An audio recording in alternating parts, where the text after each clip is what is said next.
السلام عليكم ورحمة الله وبركاته. كم جرتن كبجمتوتاف جالتمتوني هردفتوني برسا ورما الحمد لله هاني نغكوت نغيني في ينجال الله هنك بجادا باك جرت مرس نغو حالا سلبمات بلبلا كيسن بلبل متوكو چقب دان كان بلبل لا مغدچو دندسن سمبرتيس بلبل توكو چكمت بلبل لا متا يتني نغافچون كيسن دو لمو غرو بلبل كيسن مون يچودا بلبل دبلتا را يچودا بلبل لمفا را يچودا غرا كيسا قبه يچودا حالا سلبمات بلبل كيسن كان يچودا kan garaa keessa jiru san argachuu dandeessan isin barsiisa bilbila garaa keessa jiru san jechuudha yookiin bilbila dabalataa san jechuudha waan barbaadan keessatti dhofachuu dandeessan jechuudha isin galee akkuma bilbila aadiiti jechuudha akkuma bilbila faayidamaa jirtanii kanaati jechuudha garuu keessatti dhokatee jira jechuudha salphumatti waan barbaadan waan hiccitii ta'e hunda keessatti bilbila isa dabalataa san keessatti dhofachuu dandeessan jechuudha. Hayyee daawwattoon kiyyaa bilbila keessan kana lama godhachuudhaaf yookiin bilbila dabalataa bilbila keessan keessa jiru argachuudhaaf as Google Chrome keessan dhuftanii achi booda bakka sarchi kanarratti michuu joobis ittanii barreessitanii michuu joobis achi booda sarchi goosiftu achi booda asirratti michuu joobis.com kan irratti yeroo tokkoof kilikni gootu achi booda haala kanaan asitti isin fida asirratti ikoonii sarchi kanarratti yeroo tokkoof kilikni gootu achi booda bakka sarchi kanarratti haayidar jettanii barreessitanii haayidar achi booda sarchi goosiftu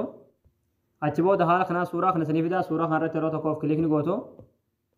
achi booda aappii buufachuudhaaf sira suutu gadi deemtu suutumaan gad deemtu gaduma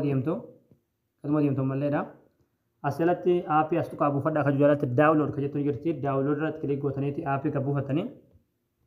hayyee daawwattan kiyya aappii gad buufattanii yeroo argaltan aappiin haala kanaan koodii isin gaafata asirratti jechuudha koodii barbaadan jechuudha itti ummachuu dandeessan jechuudha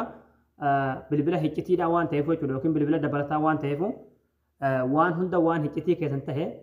bilbila dabalataa kan keessatti dhofata waan ta'eef koodii bareedaa koodii isin malee namni biroodhaa hin beekne itti guututan jechuudha fakkeenyaaf ani 66444 achi booda koonfarmiin godha achi booda haala kanaan naaf fide jechuudha